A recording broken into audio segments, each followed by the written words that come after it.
महाकाल। आप सभी को स्टॉप पंडित का प्रणाम।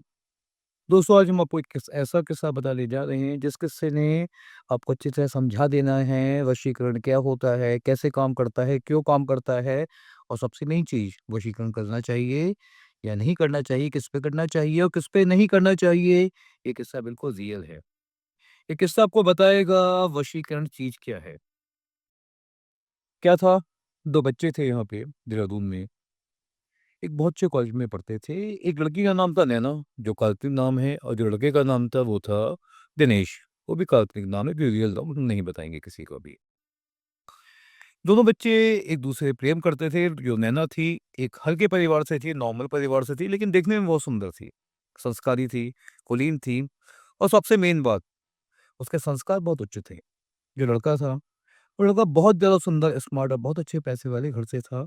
इसीलिए दोनों में रिलेशन भी बने, प्यार बना, प्यार चलता रहा, 1 साल तक प्यार चला। अच्छा, क्या हुआ कि उस टाइम पे कुछ बच्चे आए थे, शायद हरियाणा के लड़के थे 3 या 4। वो लड़के नैना को पसंद करने लगे, होता है नॉर्मली यूथ में ये सब चीज़ें चलती रहती हैं। तो उन्होंने नैना को प्रपोज़ किया, बात करी, बहुत प्रयास किए, बट नैना ने साफ मना कर दिया, नो, मैं उससे प्यार करती हूँ। किससे? दिनेश से। ऑलराइट, प्यार चलता रहा। अच्छा, इन लोगों ने बहुत कोशिश करी, दिनेश को डराया, धमकाया, बट दिनेश लोकल था, अच्छे परिवार से था, उसको इससे कोई फ़र्क नहीं पड़ता था। उसने अपने फादर को बोला, फादर ने पुलिस को फ़ोन किया और प्रॉब्लम सॉल्व हो गई, दैट्स इट। अच्छा, लड़कों को जिद चढ़ गई। अपमान लगा अपना कि हमारी इंसल्ट हो गई, लड़की ने मना कर दिया। ऐसे उन लड़कों ने क्या किया, वो लड़के चले गए हिमाचल में।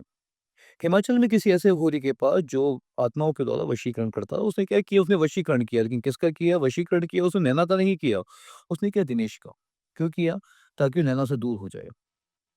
अच्छा, क्या हुआ कि वशीकरण हुआ, वशीकरण होने के बाद उसका मन फटने लगा, अटने लगा, लड़के से दूर होने लगा और हुआ भी।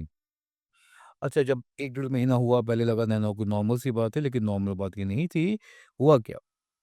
हुआ फाइनली ये कि वो लड़का था दिनेश, वो सेल ऑफ हो गया।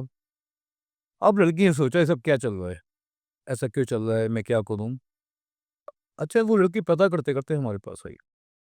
जब लड़की हमारे पास आई, हमने पता किया भई क्या बात है, कैसे हुआ? तो मेरे ध्यान दिया उसके ऊपर आत्मा का साया था। अच्छा, किसी भी आदमी के ऊपर जब आत्मा का साया होता है ना, तो उसको निकालना सरल होता है, लेकिन अगर कोई साया किसी उद्देश्य से आया है, उद्देश्य पूरा किए बिना उसको हटाना बहुत ही कठिन होता है, जो हमारे लिए भी कठिन था। अच्छा, हमने बहुत कोशिश की उस आत्मा से बात करने की, नहीं मानी। अब एक ही विकल्प बचा था हमारे पास कि एक भारी आत्मा जो उससे ज़्यादा हैवी हो, उससे ज़्यादा पावरफुल हो, उसको बेच के उससे अलग हटाएँ। इसमें हमें एक शरीर की आवश्यकता थी जो पहले उस आत्मा को अपने अंदर बुला सके, हम उससे बात करके उसको दिनेश के पास भेज सकें, ये इसका विधान था। हमने ऐसा प्रयास किया, खैर कुछ लोग ऐसे हैं जो हमारी हेल्प कर देते हैं ऐसे टाइम पे, कुछ छोटे-मोटे तंत्र साधक हैं जो सीख रहे हैं या शिष्य हैं हमारे। हमने आत्मा को भेजा। अच्छा, आत्मा को भेजा, उसने उस आत्मा को हटा तो दिया। आत्मा को हटाने के बाद जो मुख्य आत्मा थी उसको हमने भेजा था, वही वापस आ गई और उसके शरीर को हमने क्लियर कर दिया ताकि दिक्कत दोबारा ना आए। बट यहाँ प्रॉब्लम क्या आई थी? प्रॉब्लम यहाँ पे ये आई कि वो जो लड़का था ना, दिनेश, आत्मा तो उससे अलग हो गई थी, लेकिन फिर भी उसके मन में पता नहीं क्यों उस लड़की को लेके कुछ नफ़रत सी पैदा हो गई।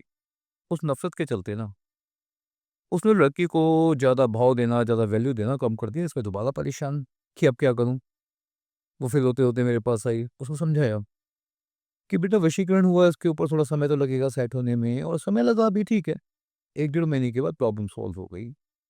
बट जो हरियाणा वाले लड़के थे ना, वो उसको मानने को राज़ी नहीं थे। वो फिर किसी के पास गए। अब जब दोबारा वहाँ पे गए तो उनको पता चला कि अब इस पे वशीकरण संभव नहीं है, क्योंकि हमने उसके शरीर को क्लियर कर रखा था। उन्होंने क्या किया, पता करते-करते वो हमारे पास आए कि नैना किसके पास गई थी, क्या हुआ था? पता चल ही जाता है, छोटा-सा कॉलेज होता है। आकर ना पहले तो हमसे प्यार से बात की, गुरुजी आप ऐसा कर दीजिए, वैसा कर दीजिए। हमने कहा भई हम अपने शिष्य को धोखा नहीं दे सकते। पैसा कमाते ही रहते हैं, लेकिन हम इस गद्दी पे बैठे हैं 25 वर्षों से, तो चीट करना हमारे वश में नहीं है, संभव नहीं है हमारे लिए। तो धमकी देने लगे, हम ये कर देंगे, हम वो कर देंगे, फलाना-ढिमाका।